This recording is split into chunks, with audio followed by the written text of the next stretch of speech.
Very good evening, ladies and gentlemen. Let me welcome you at another of our regular debates with Respekt. Let me also welcome everybody who's watching us at Havel channel. This is a regular debate, but it's with a very regular and special guest. I'm super excited that I can welcome here Michael Kimmage, a former US diplomat and a historian who's currently the chair of history department at Catholic University of America, and who is one of the most astute observers of not only the war in Ukraine, but of the history of the whole region as well. So welcome, Michael. It's great to have you here. Thank you so much for...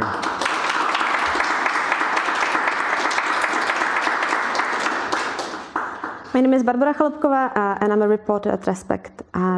Before we start, so just there will of course be time for your questions. We'll do them at the end of the debate, so please save them, we'll get to them.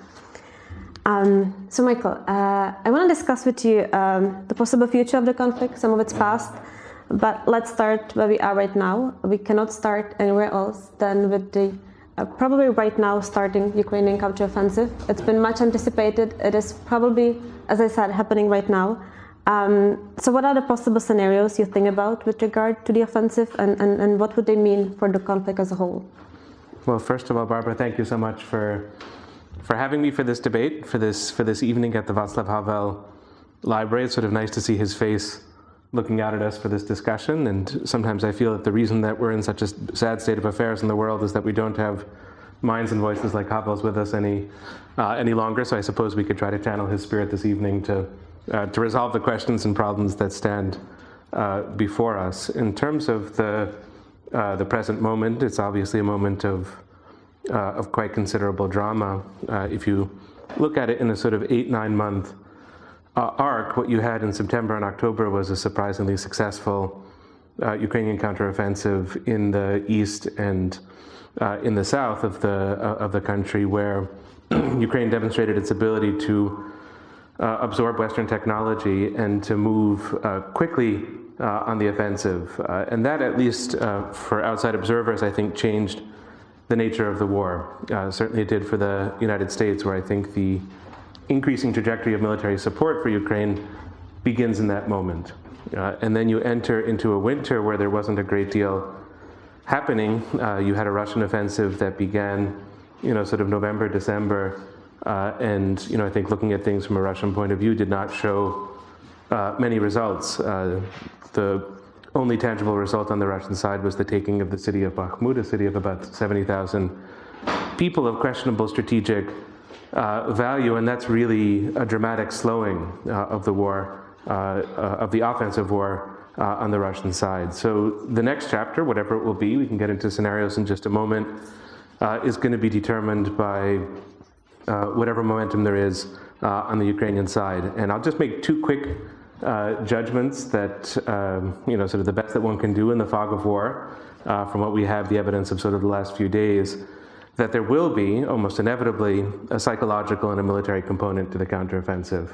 And it's clear with whatever is happening on the border with Belgorod and then sort of drone strikes in Moscow and elsewhere, that there is a psychological narrative that Ukraine is trying to create of a Russian army that is in a state of disarray, and even of a kind of Russian political order that's in a state of disarray. That's obviously the beginning of a process, but I think I didn't foresee that in the counteroffensive, but I think it's an important component of it. And secondarily, I think when you look at the military situation, there are two vulnerabilities on the Russian side, and they'll be put to the test.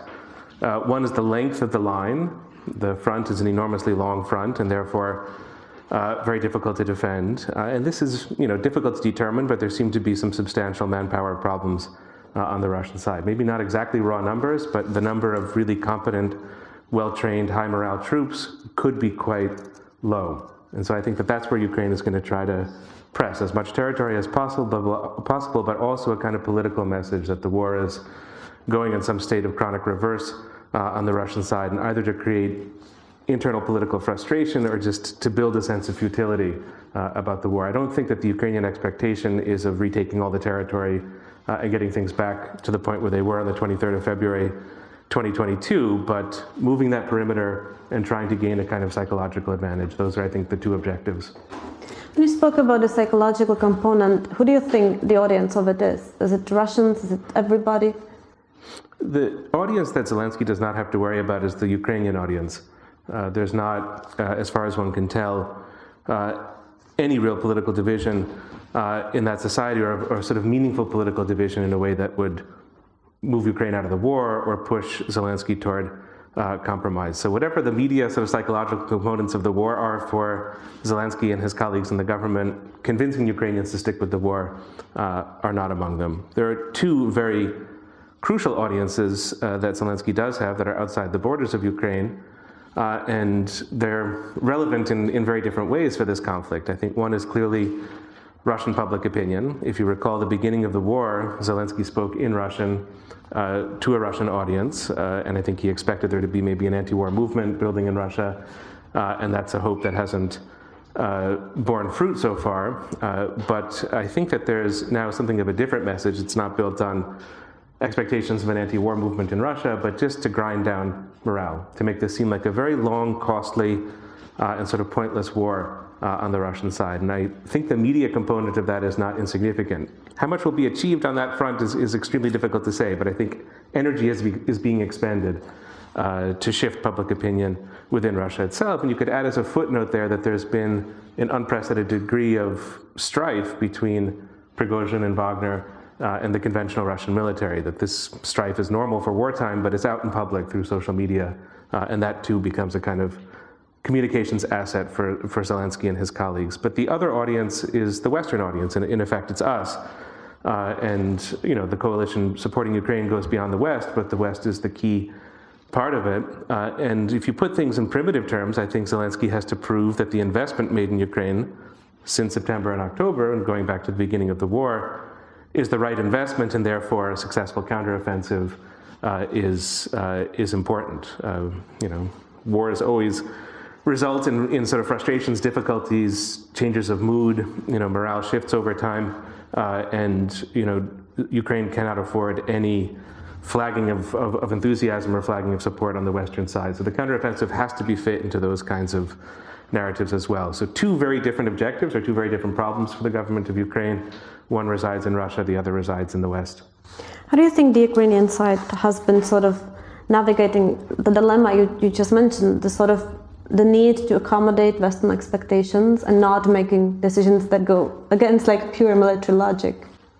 I think it's become a touch more complicated in the last 2-3 weeks. Obviously in terms of communication, Zelensky is extremely skilled. And it's so familiar now that it becomes almost something that you don't notice, but the use of social media, the use of words, the way in which he calibrates different speeches, you can see that even on display in Asia when he was there recently and sort of speaking to Indian audiences and Brazilian and others. The level of skill there is very significant, and it's paid huge dividends for Ukraine in the sense that the nature of support has really been remarkably strong since the beginning of the war to the present moment. In fact, just look at the last 2 months in terms of Germany, an increased $3 billion for military aid to Ukraine. The U.S. has been, sort of increasing the amount that it's giving to Ukraine. So that trajectory is upward, and that is, sort of an index of the success of Zelensky's policies from his point of view. I think the incursions into Russia and the drone strikes, and there's an article in the New York Times today about many Ukrainians being sort of behind enemy lines in Russia with drones, and that this will be continuing. Maybe it makes sense in terms of what we were discussing a moment ago in terms of psychological pressure on the Russian population or even on Russian leadership. He has to be careful, I think, with Western sympathy and support. And the Biden administration has said, we'll support you with weapons, but not if they go into Russia. And yet there was a kind of armored vehicle that was witnessed from the U.S. that was over the line in sort of Belgorod. So, that's not going to change the war in some fundamental way. But if they start to lose in Ukraine the kind of high ground on those issues, that's potentially a little bit dangerous or risky. I wanted to ask about the sort of psychological sort of targeting of Russian population, because how much can that change? Because I think since the beginning of the war, for a very long time, the Putin strategy has been sort of separating Russian society from anything that concerns the war. So is this gap being, it was of course bridged when he declared demobilization and stuff like that, but is the gap narrowing and narrowing still? I don't think that Putin has a great deal to worry about for the short to medium term. Polling data in any country, but especially in a country like Russia, I wouldn't put a huge amount of stock in it, but still, it's one of the things that we have, but there's also a lot of anecdotal evidence, and just what you can kind of infer from the situation within Russia. And I think from all of that, you have to say that this is a popular war. And it has been from the start, whether it's 80% or 70%, as Levada polls might demonstrate. That's maybe not that important, but it's probably a majority of the population that either thinks that the Kremlin's assessment of things is correct and needs to be carried out, or is, as we used to say in the United States during the Vietnam War, anti-war. People don't want to lose the war. And so that creates a kind of bedrock of support for the war, which in some ways, I mean, this is the risk that Ukraine is taking with these kinds of strikes on Russian territory. That support could grow greater if there are these things. It could backfire in the sense that you could feel like the homeland is under attack, and indeed it's the kind of collective West that's menacing and threatening the Russian homeland, and therefore we need to double down and continue efforts in Ukraine. And I think that that's kind of where Russia is at the moment, but wars are unpredictable, and that may not be where Russia is in 6 months or 12 months. But you're certainly right that Putin has not been able to keep the war far away, and that began to change with mobilization in September, October. But this argument that Russia is sort of under threat from the West is a response to that problem. And I'm convinced that Russia's going to have to go through another wave of mobilization at some point. And so that line is going to get thinner and thinner between the war over there and what's happening at home. But I think Putin has found ways to make that work politically, and I think that will be the case for the foreseeable future. What is the most optimistic and most pessimistic scenarios you sort of think about for the counteroffensive, but scenarios that are still sort of in the realm of possibility?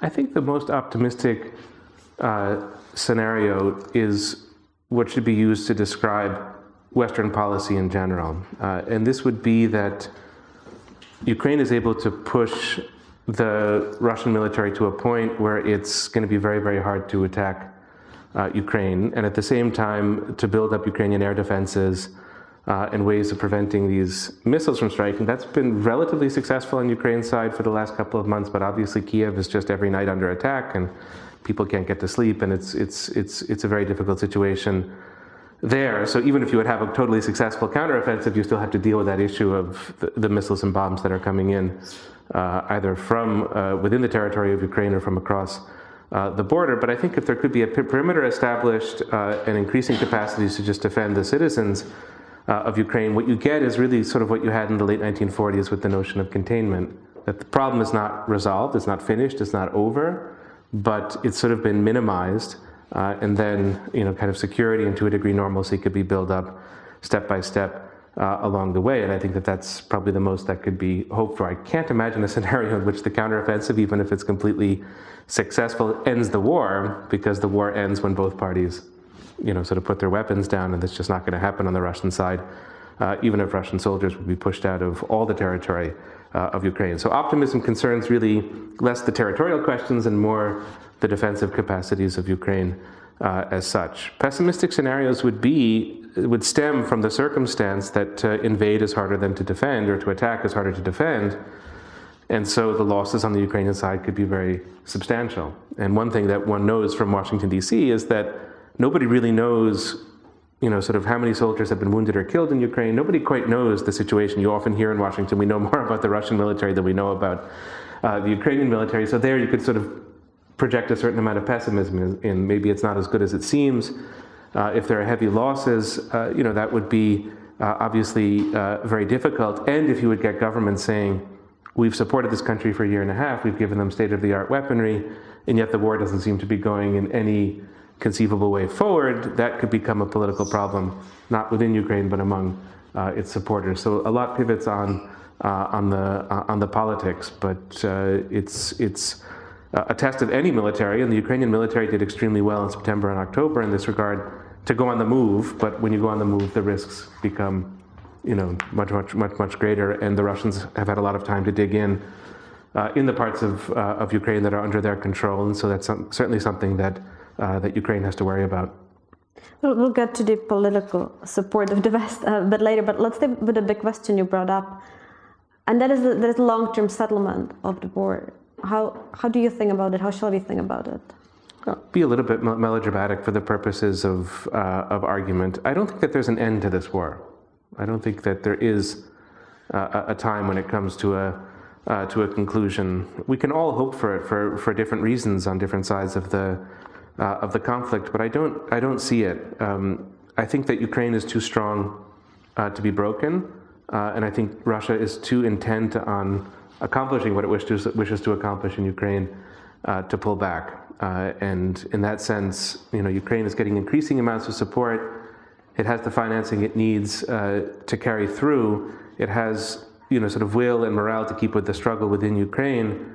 And Russia is Russia. It's 140 million people. It's an economy that's found all kinds of ways to endure and even to prosper since the beginning of the war. It has lots of industrial military capacity. It's getting drones from Iran and materiel from many different sources, probably some of which we don't even know directly about. And so if it still has the capacity, I'm convinced it's going to continue using it for a very, very long time.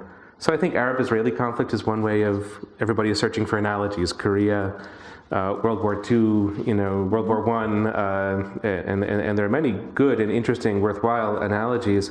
But I think the Arab-Israeli one is sort of useful. There are a lot of structural differences, but neither side is willing or able to make the compromises that would that would bring about a sort of end to the conflict.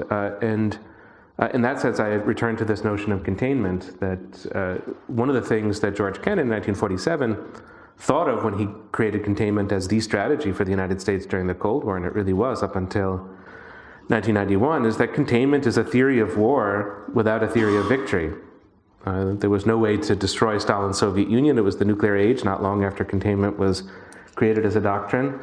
And so winning as such, in the way that the Allies won in the Second World War, it wasn't an option. So what do you do? Do you give up? Do you yield? That wasn't Kennan's recommendation. You sort of continue the struggle, but you do so in a way that's long-term, patient, and not necessarily tied to a clean victory. So I don't think that we're guaranteed a clean victory. I don't think that's even likely. And then the strategy has to be, working within those conditions. Right, the issue of victory is complicated, right? Because everybody projects a different thing, and everybody understands how victory looks like differently. But for example, Stephen Kotkin, an American historian, I think he's been recently arguing that even more important than winning the war is winning the peace. That's how he puts it, and he's basically saying that it is more important for Ukraine to get security guarantees, to get into the EU, than it is to get basically every inch of its territory back. Would you agree with it, and what would it imply practically? Well, it's hard for me to disagree with somebody like Steve Kotkin, a sort of giant of the historical profession, and a profound commentator. I think it's theoretically just right. You sort of achieve with the means that you have as much victory as you can create. And what you could argue there, I don't think that Steve Kotkin quite does this in his flame-throwing New Yorker interviews, but what you could argue is that in a certain sense Ukraine has achieved this already. It doesn't have an on-paper security guarantee, that's true. But it has a level of commitment, let's just limit ourselves to the United States, that the United States has given to almost no other country ever, considering the risks that are involved in terms of Ukraine being at war with a nuclear power. So if that's not something that's almost equivalent to a security degree, I don't know what is. I guess what Steve is thinking about is formalizing that and making sure that it's a 20-year, 30-year commitment and not just the commitment of one U.S. administration or another. But I think that line of thinking is truly very useful. I suspect that neither NATO nor the EU is going to be the frame for Ukraine. I don't think that either of those institutions is designed for a country that's at war and that has, Ukraine at the moment has 17% of its territory occupied. Do you admit Ukraine into the EU with Crimea, without Crimea? And a lot of the NATO questions are similar. So I wasn't fully persuaded by that point in terms of the EU, just for logistical, practical reasons. But again, that may not be the essential thing. Maybe at a certain point, Ukraine has the degree of European support that's equal or sort of equivalent to EU membership. So I'm not sure the institutional questions are the pivotal ones. It's sort of questions of support. Where Ukraine is now, that's kind of locked in, but I know that you're going to get to questions of politics in the West or possible division in the West in a moment.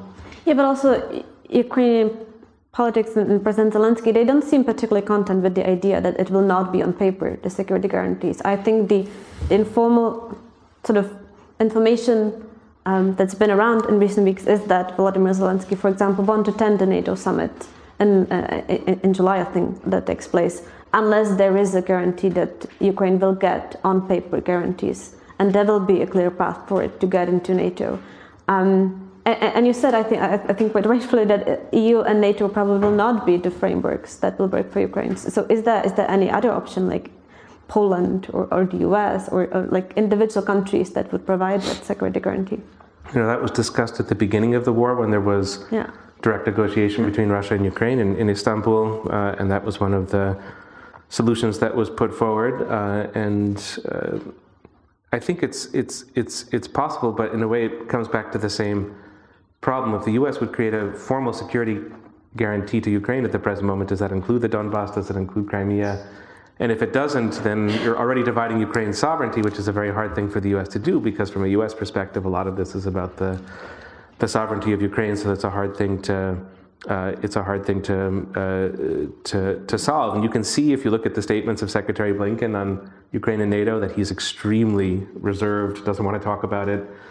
Sometimes Secretary of Defense Austin is a little bit more blunt and seems to lean in that direction, but not Secretary Blinken. And Jake Sullivan is sort of a sphinx on that point. You won't be able to get a clear judgment or view, and I think that tells you almost all you need to know about the Biden administration and its lack of enthusiasm for Ukraine and NATO. And I can see why, from a Ukrainian perspective, obviously, it's what Zelensky is pushing for.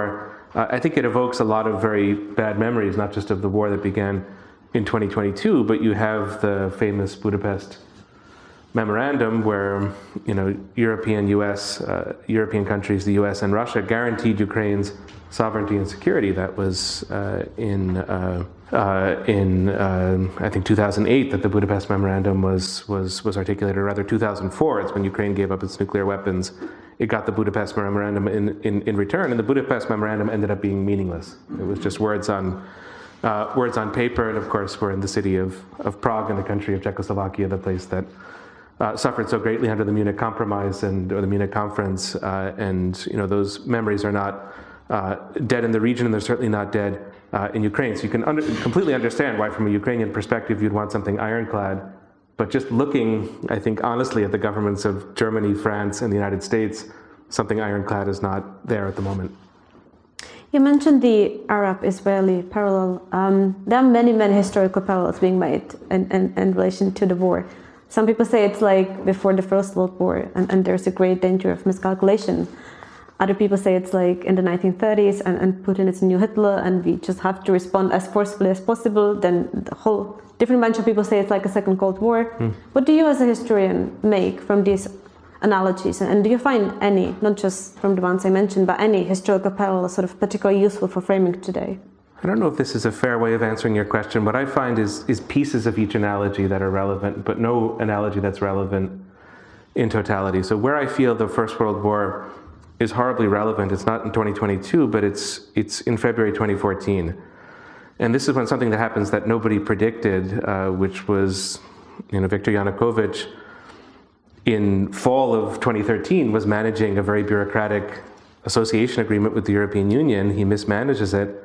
He gets a protest in Kiev, and then he uses violence against his own people. That protest gets stronger, and then on the 22nd of February 2014, he just runs away. He flees the country, to Vladimir Putin's great disappointment, to the astonishment of the US and other countries. And that, to me, is the assassination of Archduke Ferdinand. That's the accidental moment that nobody predicted. It's the mistake, the circumstance that really rocked the foundations of Europe. So there I feel World War I, in the accidental way in which all of this has happened, is all too relevant. Second World War is, a piece of the Second World War is also relevant in the way that this war has been fought. If I think of my colleagues in Washington, first it was all, sort of terrorism, 9/11, counterinsurgency, that was the wave of the future. And then it was all going to be computers and AI and cyber war. And that was the wave of the future. And what do you have in Ukraine? You have tank battles. not only much like the tank battles of the Second World War, but often in the same places where tank battles were fought in the Second World War. So there's a kind of evocation of the 1940s and the kind of war that this has been. Not so much trench warfare, really a kind of war of maneuver, an artillery war, and the Second World War is something that we have to go back and study to understand how that kind of war works. And then finally, the Cold War is the biggest piece of all, because the nuclear element of the conflict pins the US back. The US would like to be probably more involved in the war than it is, but it will not go in more because of concerns about nuclear escalation. That's very much a part of Putin's strategy. He feels he can be emboldened up to a point, because even if his conventional military is not equal to the collective West, he has nuclear weapons, and he can use that to his advantage. And so it has that sort of shadowboxing quality of the Cold War. And unfortunately, the Cold War feels relevant to me as well, in just how long it was. And that's a worry I have with this particular war, that the nuclear element prolongs wars because of fears of escalation. And I don't know what that adds up to, but if you take each of these three fragments, maybe we get the 2022 war in Ukraine. Some people say Ukraine is the first hot war from the Second Cold War. Does that feel right? The first hot war from the Second Cold War. Yes, that feels very right. Yeah, that's true, because the first Gulf War, the Second Gulf War were not Cold War wars. And maybe that's another point that we could make about this, that one of the things that the Cold War did was it dragged in everybody. It was initially a conflict over Germany, then a conflict over Europe, and then the two hot wars that the United States fights in the Cold War in Asia. And that feels to me sort of relevant. And we could talk about China later on, but China's place in this conflict is extremely important, and also underscores this kind of Cold War global dynamic. You mentioned, or you spoke a little while ago about the sort of uncertainty that comes with every war. I think when we take a look at the end of the Cold War, there was a great uncertainty. Almost no one imagined that Soviet Union would collapse and would fall so quickly in a way it did. I think many people in the US were not particularly excited about it even, precisely because of the uncertainty it created. So how do you think about what we don't know, what we possibly can't even imagine, but what might still be absolutely crucial for the ending of the war in Ukraine, or future developments? Uncertainty. Well, maybe an optimistic uncertainty and a pessimistic uncertainty. I'll start with the pessimistic uncertainty.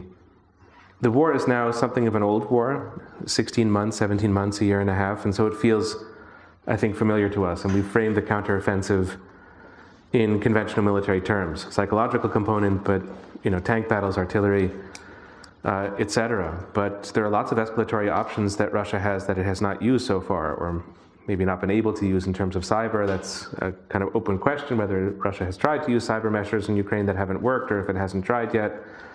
But there are lots of cyber tools that Russia has that it could use against the Czech Republic, against the United States, Germany, that are always an option. There's the question of the satellites that are providing the data, that's providing the targeting for the Ukrainian military, and those satellites are, sort of American or Western. Those satellites could become a part of the conflict, and there are sort of other ways in which escalation could really shock us in terms of how the conflict could sort of spin into something much larger. So the one thing that we can't do with this war is generalize too much from what's already happened. I think you're absolutely right to focus on uncertainty. But the other kind of uncertainty is also worth remembering, especially at a time of great darkness and really of tragedy for Europe, I would say. And I try to remind myself of what it would have been like to be in Europe in 1942, which to me seems arguably the darkest year in European history.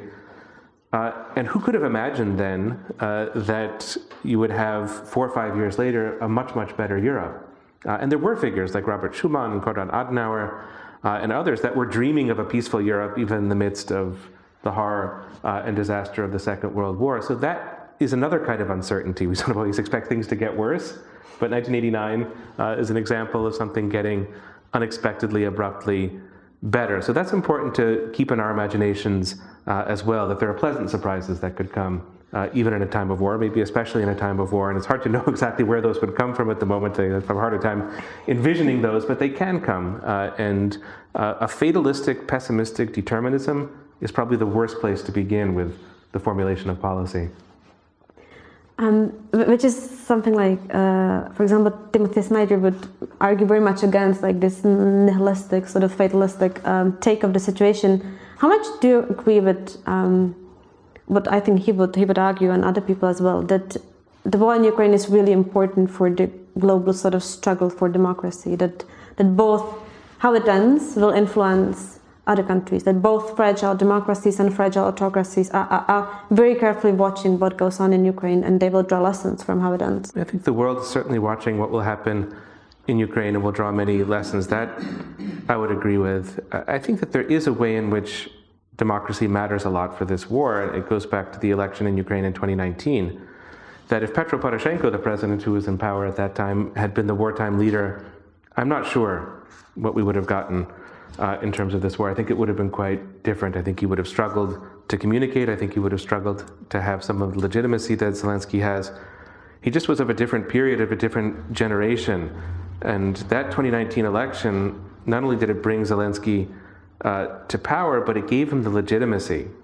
His 3 years from 2019 to 2022 are not sparkling years in his political biography, and there are lots of internal problems. That's all there, but he had the legitimacy he needed on the eve of the war to keep the cohesion and keep the kind of country behind the war effort, and that comes in part from democracy. So if you say that the war is a war about democracy in those terms, I think it's entirely right. I think if you go beyond that, as Timothy Snyder does, in this kind of global fashion, I find it a lot less persuasive. The US has its own internal problems with democracy. Your neighbor to the north is using the war to clamp down on democracy. Poland's sort of wartime experience has been very generous toward the Ukrainian refugees, very, very supportive of Ukraine, but Poland is sort of moving away from democracy, and there's sort of that problem. And there's also the problem that a lot of democracies are not persuaded, at least by the U.S. analysis of the war, and that would be South Africa, India, Brazil. This has been much commented on, sort of much discussed, why these countries are not as supportive of the U.S. Of Ukraine as the U.S. would like them to be, but they just have a different read of the war and of their interests vis-a-vis the war. So I think putting it all into this grid of democracy, autocracy, it probably obscures more than it reveals, and it probably also flatters us a little bit too much in how we conduct our own business and who our allies and partners are. I'll just add as a footnote that the United States is, via Saudi Arabia, supporting a very dirty war in Yemen. And so, that doesn't undermine what the U.S. is trying to do elsewhere, but, if we wave too, I think, brightly the flag of democracy, we lose a little bit, we lose sight a little bit of who we are. Let me start this following question a little bit in a context. So a few weeks ago, the Russian-born writer Masha Gessen resigned from a board of directors of American Pen Club. And it was over a situation where Pen organized a debate where Gessen was supposed to take part in a panel with some Russian authors. And then there was supposed to be a panel with Ukrainian authors, but they refused to participate at the same event with the Russians. And then Pen cancelled the Russian panel. Gessen said that they resigned not because of the objections of Ukrainians, but because of how Pen handled the situation. But nevertheless, I think it points out to how difficult it is to figure out today the relationship to Russian culture, to Russian cultural figures. And it's a really big question. I think that even in societies like ours that are not directly impacted by the military stuff, we are impacted by this. How do you personally think about this question? Well, I certainly would never pretend to speak on behalf of the Ukrainian government or Ukrainian society of how they deal with questions of language, identity, history under the dark star of this war. That's entirely up to them. It's their country that's going to determine all of this. I can sort of imagine preferable and less preferable scenarios there, but it's not for me to offer advice on that regard.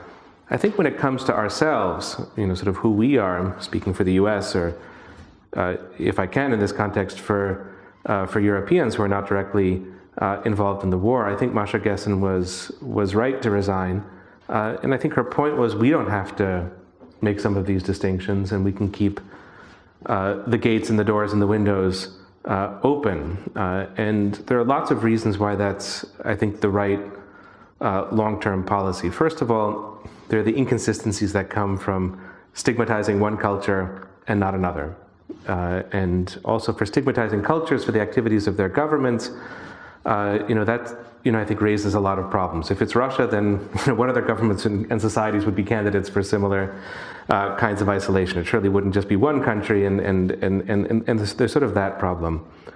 There's the problem of, in a sense, of having ourselves the best possible political order. I think back to the figure in this case of Thomas Mann, who was an anti-war German who left his country in 1933 and was granted Czech citizenship in 1933 for a couple of years because he couldn't get citizenship in Switzerland. Apparently that's sort of impossible to do.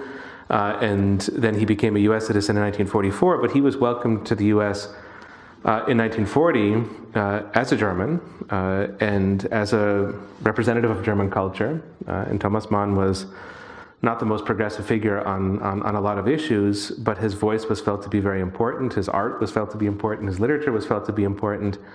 And not only was that good, I'll just speak for the US in this case, not only was that good for the US to have a figure of such brilliance and creativity and fascination in the US for a time, but when Germany sort of left the war and the situation changed, it was very good for Germany that Thomas Mann kept on writing and sort of kept on going, had a voice, had a platform, had an audience. So if you want to invest in the future, to invest in closing off, cutting down, shutting doors, it just seems like such a bad investment. So invest in maybe the difficult complexities of openness at a time of division, disagreement, and political tension, but do so for the sake of culture and perhaps even the future being unpredictable for the sake of politics as well. So I think Masha Gessen came down on the right side of that argument.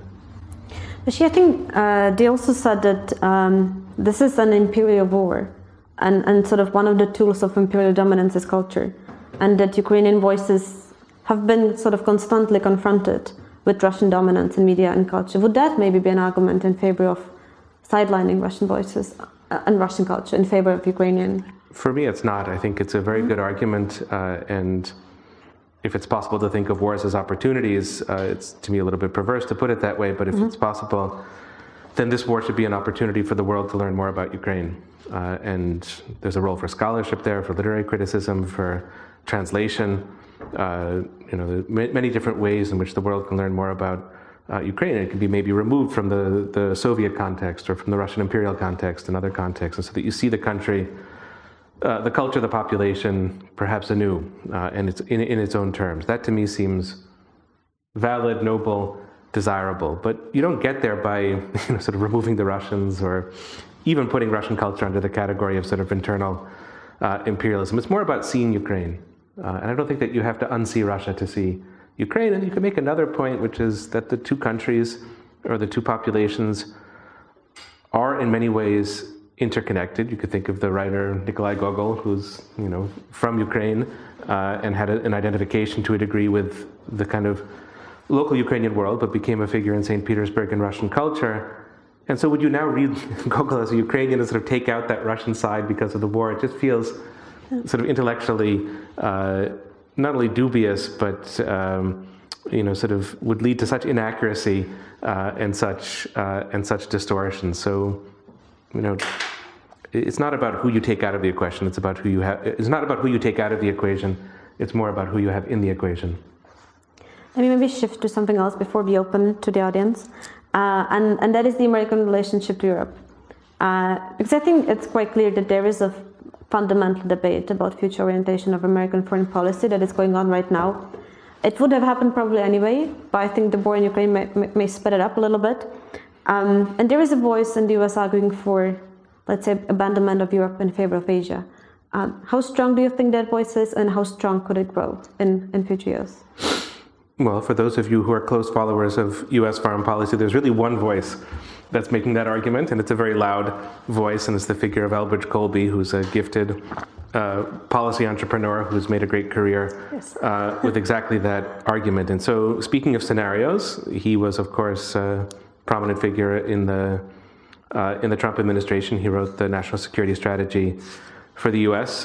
In the Trump years, and he's been, sort of very proactive since then. And I know that he's one of the guiding lights of the DeSantis foreign policy team, sort of government in exile that may at some point come to power, in which case he would be a sort of significant figure, and he's somebody you should take seriously. He's eloquent, he's He's smart, sort of passionate about this subject, but he's also, and this is the key point, completely marginal in terms of how U.S. policy is made at the moment. He's sort of an interesting gadfly, who's sort of there making these noises, but he has no influence on how the Biden administration sees things, and I'm not quite sure he has that much influence on how the Republican Party sees. That's a hard problem, because you have DeSantis, you have Trump, and it's hard to pin. Who are you talking about? Elbridge Colby. Elbridge Colby, who's argued that the U.S. needs to really pull back from Europe, and because of a coming war with Taiwan, between China and Taiwan, the U.S. needs to concentrate all of its military force. Do you think Trump would be very different on this? On the war? And on the relationship with Europe, and on the sort of military support to Ukraine? Or is it just too hard to say? I find it hard to say. I mean, I think that, I'll just say one quick point about the Biden people, that they are infatuated with Europe. I mean, half of them studied in Europe. It's true for Anthony Blinken, it's true for Jake Sullivan, it's true for William Burns, that they all did, sort of formal schooling in Europe. They're all Europhiles. And I think that they see their activities vis-a-vis the war in Ukraine as the high point of their time in the Biden administration. This is where the administration is succeeding. There's a debate we could have as to whether that's the case or not, but they really see support for Europe as the golden thing of their activities. I think there's a lot more nervousness about how things are going in Asia, and so I think that Europe for them is the positive story, and they just want to carry on. That's the Biden people. When it comes to Trump and the Republican Party, it's just difficult, because you can tell two stories about Trump and Europe, and those might be the two stories that you would get in 2024 if he were to be elected. One is, I think, the more obvious story, which is that Trump didn't like the European Union.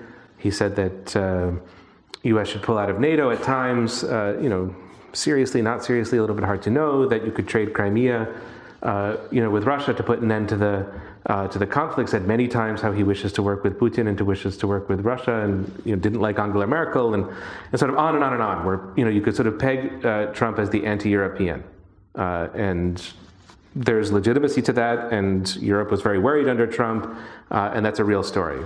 But you can tell the opposite story about Trump in Europe. Military spending from the U.S. on Europe during the Trump years, does it go up or go down? It goes considerably up. 2 countries enter the NATO alliance under Trump. So yes, he doesn't like NATO, it's obsolete, or I can't quite remember the language, but the NATO alliance grows under Trump. And who gives Ukraine the Javelin weapons that are probably the decisive weapon in the first 2 weeks of the 2022 war? It's the Trump administration that gives lethal military aid to Ukraine. So what does that tell us about Trump in Europe? It's the opposite story, and those two stories play off of each other. The optics are anti-European, the policy is often almost militantly pro-European, and that's the Trump that you could get in 2024 as well. I'm not sure I would make that prediction, but it's a possibility. And can you imagine a scenario in which US would be willing to support Ukraine, but the sort of military needs of Ukraine may collide with what Taiwan may need, and US would just have to decide who it would support? It's also a question of physical capabilities. Well, the US is certainly stretched very thin on a lot of points. Probably the key point for the U.S. is ammunition. The whole world is now, everybody's running around looking for ammunition as another aspect of the current situation. That's true for Russia, it's true for Ukraine, it's true for the U.S., and I think a lot of European countries feel stretched thin when it comes to ammunition. That's a huge concern if things would go in a more dangerous direction in Taiwan and in Asia. But I think that what has to be emphasized is that a war in Taiwan is definitely a possibility, but it would take quite a while for China to prepare for such a war, and there's no evidence of that, and there are dozens of good reasons why China wouldn't invade Taiwan. So I think that under current conditions, as long as that's a hypothetical, I don't think it has too much effect on U.S. policy toward Ukraine. And for the Biden people, it's the inverse of that.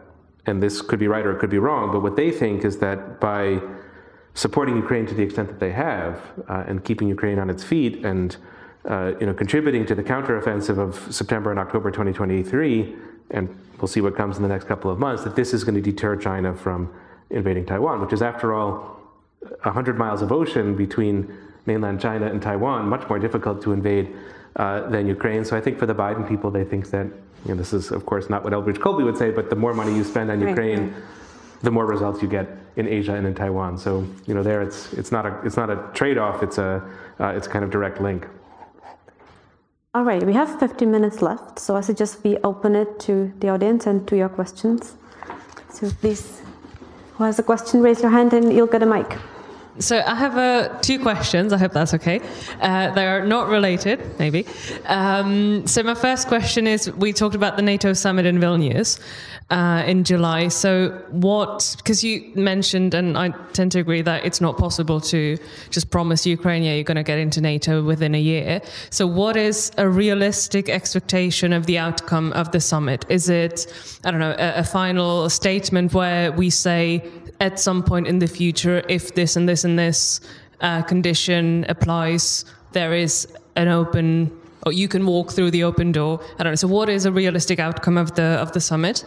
And secondly, you talked about, we shouldn't talk too loudly about democracy because, we have all, there are all stains on our democracy. So if we talk too loudly about it, it might, turn the population against us, because then we can point out, well, we're maybe not as great either. So what is, maybe even historically, is there a good example how to communicate as a third country, how to communicate support and maintain support for Ukraine, despite our shortcomings? And what is let's say, smart political language, talking about the war without using all these big empty words, essentially? Sure. Okay. So Vilnius and democracy. These summits are pretty maddening, I find. Even first and foremost, understand what's important about them. Their theater, their spectacle. Some probably real business is conducted at some point in these conferences, but I suspect not a great deal, because a lot of it is preparation for the spectacle. And what I would predict, it's not what I would want to see, but what I will predict is that there will be a total confusion on this point, and that you will have Poland and some other governments saying, yes, Ukraine is going to be in NATO soon. And you'll have, Germany sort of fudging and hedging, and the U.S. will do something similar. And this goes back to the, sort of NATO summit of 2008, where the whole issue kind of begins in some ways of Ukraine and NATO, where it was George W. Bush wanted to give a membership action plan to Ukraine in 2008 and to make it a NATO member. And they, arranged this at 3 a.m, but it was Angela Merkel who was against the idea. And so they came out with this statement that one day Ukraine will be a member of NATO, Ukraine and Georgia. So they came up with a really sloppy way of dealing with the problem that was sort of the worst of all possible worlds. Vilnius is not going to be like that, but it's going to be that confused messaging where it will be a little bit in the eye of the beholder. Did Ukraine just get a lot of promises, or did it get a lot of empty words? And it will be, I suspect, pretty frustrating. What, of course, can be done at the NATO summit in Vilnius is just to demonstrate the strengths of NATO. Now that you have Finland as part of the alliance, which is a big boost to NATO, you can sort of very, very effectively develop that narrative. But the Ukraine narrative is going to be, I suspect, really confusing, and perhaps, to be cynical for a moment, that might even be the intention of some of the participants. When it comes to democracy, I would never say that a country has to hold back or not do what it thinks is in its interest because it's apologetic about what happened in the past, or because that country has problems or difficulties. In a way, international affairs and hypocrisy always go together. It's sort of life, and I don't think that you should even apologize for that. So in no sense would I say that the U.S. should change its policy toward Ukraine because of the Iraq War, or because of racism in the United States, or because of inequality in the U.S., or whatever democratic deficit the United States has. I think that you build your policy on interests, and in this case also on the values that you would wish to have and want to have and try to have, but that are always going to be imperfectly practiced. So I don't think that this is a real problem in and of itself, but just to get a little bit deeper into the democracy question, and this is very, I think, richly proven by American history, the U.S. is excellent at democracy promotion when it itself is an excellent democracy. So speaking loudly is actually the easiest thing to do and the least effective. But that was sort of Kennan's point again, to go back to the great George Kennan. The idea of containment is that the U.S. has to sort of be a good version of itself, and if it is, that will have ripple effects in other places. I don't think that that's less true today than it was in 1947. So less speechifying, less moralizing, less preaching, that I think would be to the good, and in a sense just try to demonstrate the power and the appeal of your system, such as it is at the moment. And that's a challenge for the U.S. because it has a lot of internal problems, but it's a good thing for Americans to remember that whether it deals or not with its internal problems is not just an internal American matter, but does have consequences elsewhere. So perhaps if you remind Americans of that, that will be of some assistance. Thank you so much for this talk. I've very much enjoyed it. I would like to ask 2 questions as well, since we're on it. First of all, your analogy with World War II is looking at the technicalities, like the tank war. Would you also consider something that I've read as well, the fascism, the genocide, the way the Russian population is being manipulated in a way? Would that also be a relevant analogy? And the second question is a more personal matter, I think. It's about Russians here in Czechia, in Germany, supporting Putin, because it's very emotional to have them do that. And I really, really thank you for your discussion of Russian culture and why we should not close ourselves of it. But how would you see we deal with Russians supporting Putin here? In the Second World War, Germans were interned, if I'm not mistaken. So could you elaborate on that a bit? So the Second World War and the question of pro-Putin Russians in Europe or in Czechia. That's a hard. The first question is a hard one, because it's not that you would want to let Russia off the hook in terms of the kind of war that it's waged and the very clear record of war crimes that have been committed. And it's, I think, self-evident at this point that Russia is a dictatorship. I can't think of any argument that you could make that could say that it's not. There's no limit on Putin's power, and there are propaganda elements within Russia that do have echoes and resonances at times of the 1930s. But I don't find it a very true or useful analogy. Russian society is much less mobilized than German society was. That whole sort of paramilitary element in Germany, it exists in a few small places in Russia, but it's not as if there's an SS within Germany. And the kinds of crimes that Germany committed, and I don't think that you can create a scale of measurement when it comes to crimes. A crime is a crime, but the kind of race war, the death camps, the Holocaust, I just don't find it a useful framing. There are other ways to look at the war crimes that have been committed that I just think are more precise and more analytically to the point. But these kind of comparative moral questions are difficult to. It's difficult to come to clear judgment with those questions. As to the second question about pro-Putin Russians, maybe this is sort of a question I could sort of put back to you. I mean, is that really a big problem for Czechia? I mean, I can't imagine that this is a big voting bloc. I can't imagine that this is a population that sways public opinion in this country, that sort of could affect decisions of your Ministry of Foreign Affairs or Ministry of Defense. I mean, maybe if they're serving as kind of double agents and practicing espionage, it would be a very different kind of question. I think that here, speaking again of democracy, one could just let it take its course. I mean, these are people who are going to think as they think, and I think a democracy does accord you the right to be wrong about a war, or to be in, very much in a minority viewpoint when it comes to a war. So I wonder if just a kind of casual attitude wouldn't really be the best. I think back to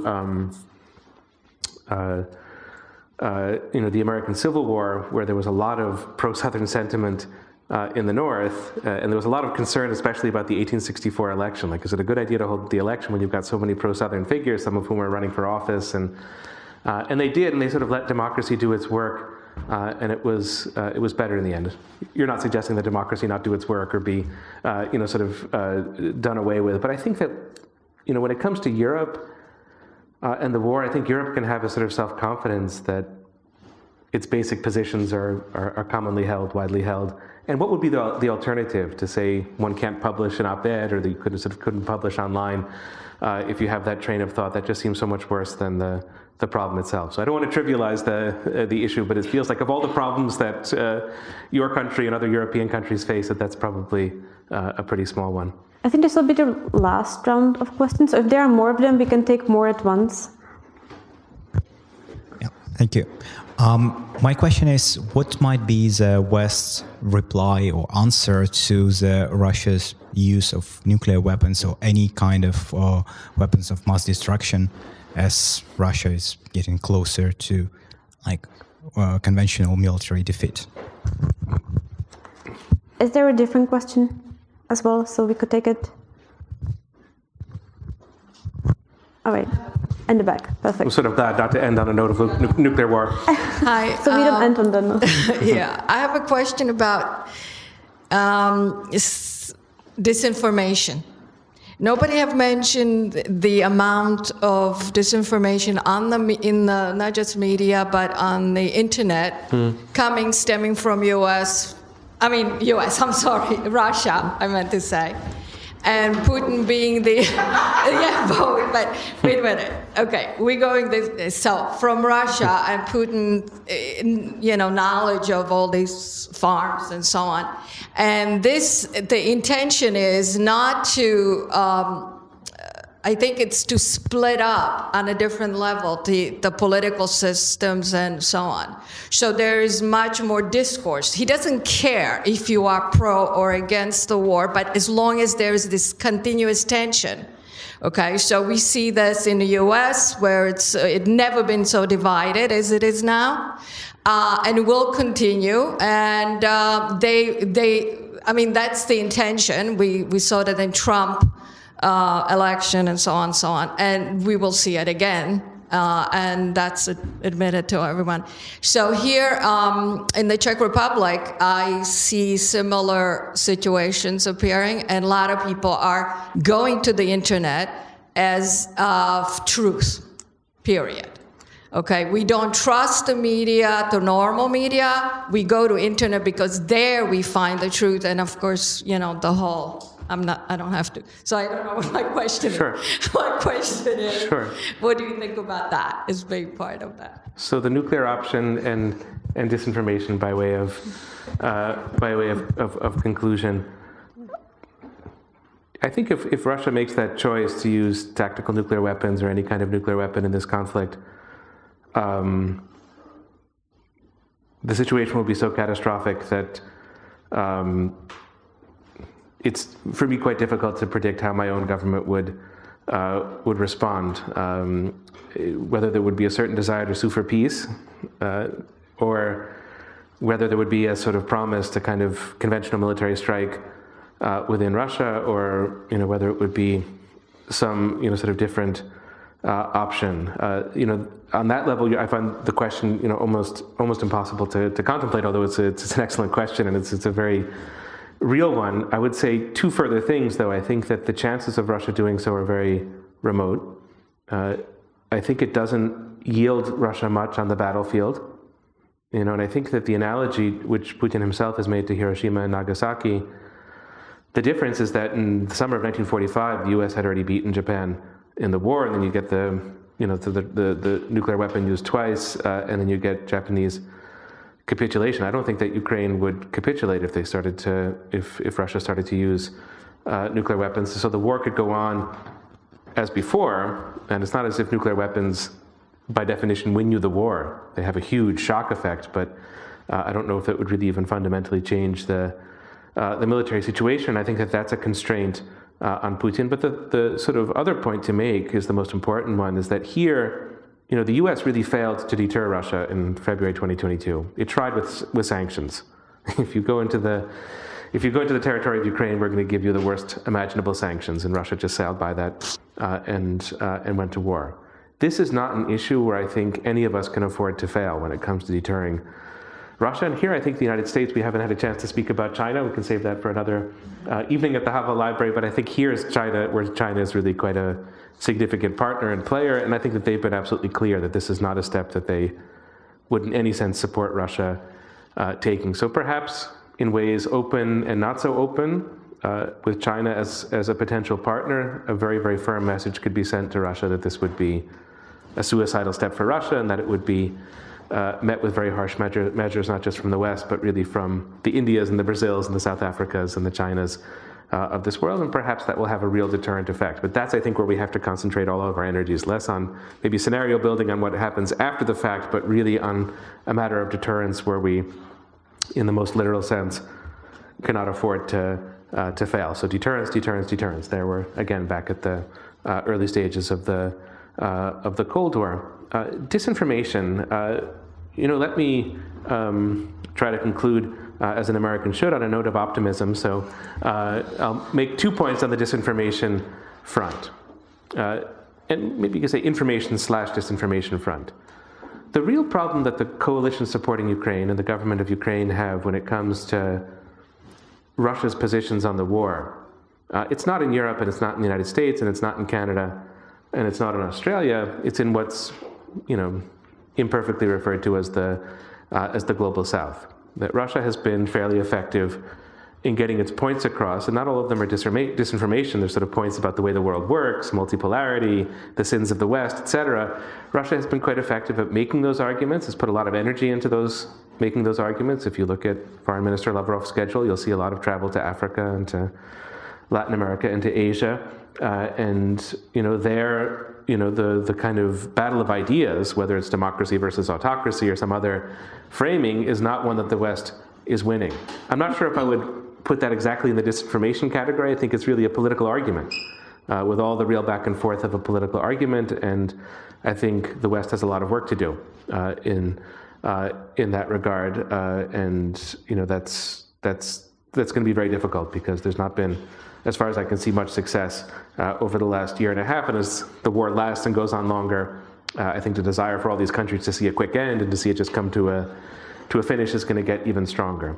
But if you look at the war, 2022 war, as a case study in Russia making an argument for itself, whether in real terms or in terms of disinformation, I cannot think of a more spectacular failure in Europe and the United States than this war. It has revolutionized public opinion in many respects, not across the board, but important segments of public opinion have become, very, very pro-Ukraine. And the possibility of being the kind of politician that even Marine Le Pen was before the war, she took her pictures with Putin down from her website the moment the war began.